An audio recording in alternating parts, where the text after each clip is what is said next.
Anak mak ayah ambil PKSK tapi tak tahu nak jawab macam mana. Saya ada jawapannya. Jomlah kita join seminar simulasi PKSK 2025.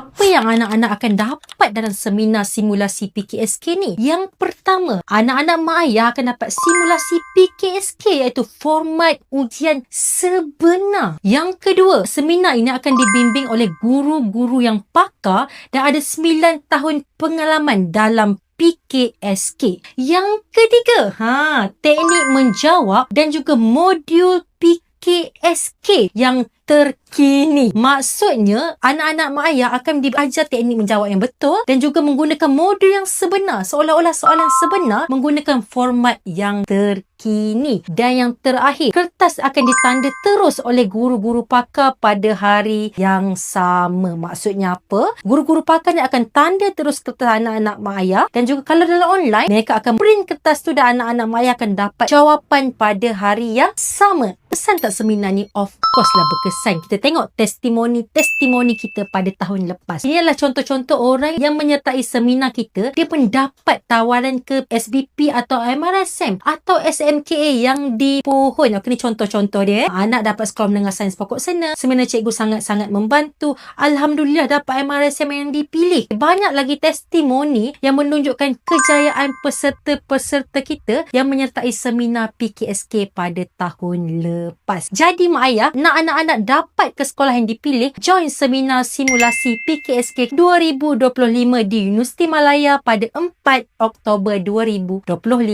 Jumpa di sana.